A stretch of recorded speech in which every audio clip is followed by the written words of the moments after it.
we are living in very unusual times at the moment. I wanted to start off by asking you, what have been your reflections of the impact that this pandemic has had on our country? I can't tell you how much I sympathise with the way everybody has had to endure this unbelievably testing and challenging time. And I know that so many people have had the agony of losing, their loved ones, and the bewilderment and anxiety that surrounds everything. And so it is the most awful aspect of a pandemic like this. And yet we've seen at the same time people being quite remarkable and wonderful people in the National Health Service and all the other key workers who've kept everything going. What do you think it has taught us about our priorities? What really matters in life at the moment? We have to put nature back at the centre of everything we do and put it at the centre of our economy, which is, before this, nature's just been pushed to the peripheries. We've exploited and dug up and cut down everything as if there was no tomorrow, if it didn't matter. The problem is, of course, it does matter, as some people have been trying to say for a long time, that the more we erode the natural world, the more we destroy what's called biodiversity, which is the immense diversity of life, plant life, tree life, everything else, marine life, the more we expose ourselves to this kind of danger. And we've had these other disasters, with SARS and Ebola and goodness knows what else. All of these things are related to the loss of biodiversity. They're called zoonotic diseases, where you end up with these diseases being transferred from animals to humans if you erode the natural world. So we have to find a way this time to put nature back at the centre, and that is the way in which, if we live in greater harmony, we can find a much more sensible form of economy. It's fascinating what you say there, because I know that we've spoken in the past about your concerns that if we don't act now, we are going to see more natural disasters. But you're also saying there that we could see more pandemics like this? Well, this is what so many of the scientists who understand these things have been trying to say for a long time. And I mean, it's one of the reasons I tried to get the point across that we should have been treating the planet as if it was a patient long ago. So no self-respecting doctor would ever have let the situation, if the planet is a patient, reach this stage before making an intervention. Hence, the precautionary principle, which seems to me absolutely essential. What do you think are the key priorities, the key themes that we really need to be looking at in a post-COVID world?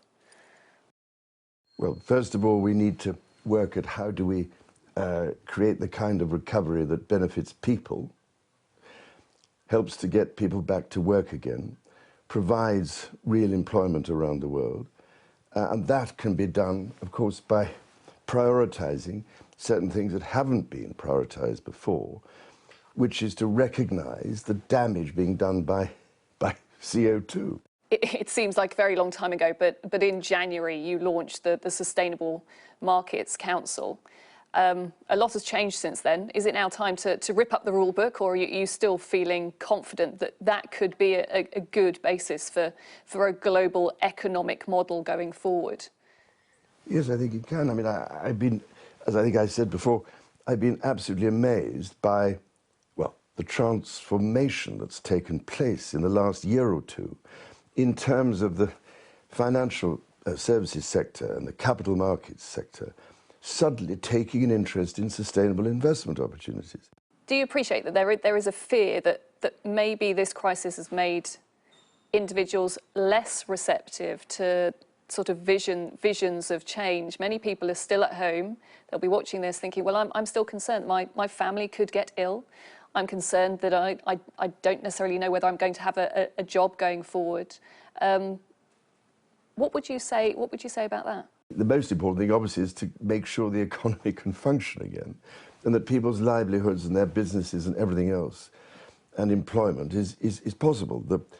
All these things are going to have to be incremental anyway, but the point is that in order to avoid even worse situations in the future and more disease. And we have to find a way to ensure that within the next 10 years, because otherwise we will lose this battle against accelerating climate change and global warming. Because if we go on like this, with temperatures rising inexorably, then the whole of life becomes increasingly impossible.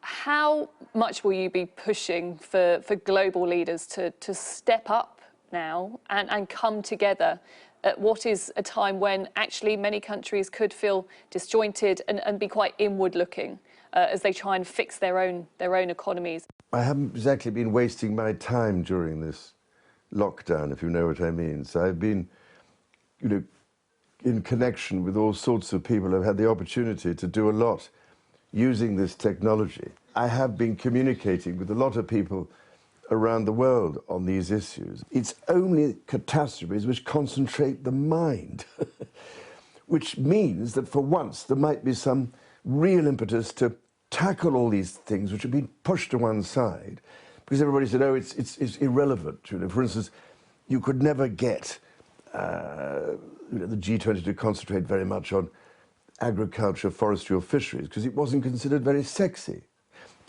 But these are crucial things. This globally has affected everybody, and it's affected everybody in very personal ways. For example, you had the virus yourself. How much did that motivate you to look at what can be done next and where we go forward? Yes, it makes me even more determined to push and shove and shout and prod, if you see what I mean, and whatever I can do behind the scenes sometimes. But yes, I mean, I suppose it did partly. I mean, I was lucky in my case, and got away with it quite lightly.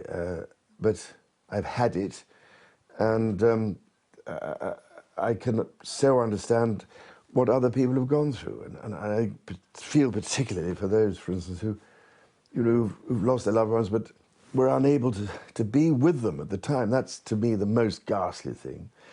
But in order to prevent this happening to so many more people, this is why I'm so determined to find a way out of this. People are just desperate to see their families, really, aren't they? It's a challenging time. Well, I mean, I haven't seen my father for a long time. He's going to be 99 next week. And so, yes, all my grandchildren or anything. So I've been doing, well, the FaceTime is all very well. How has that been for you, being disconnected from your family? It's terribly sad, let alone one's friends. But, I mean, fortunately, at least you can speak to them on telephones and occasionally do this sort of thing. But it isn't the same, is it? You really want to give people a hug every now and then. It's been absolutely fascinating talking to you. Thank you very much for taking time. And hopefully we will all meet up again in the ways that we usually do. So thank you very much, sir. I do hope so. Anyway, Thank you. Thank you, Rhiannon. Thank you.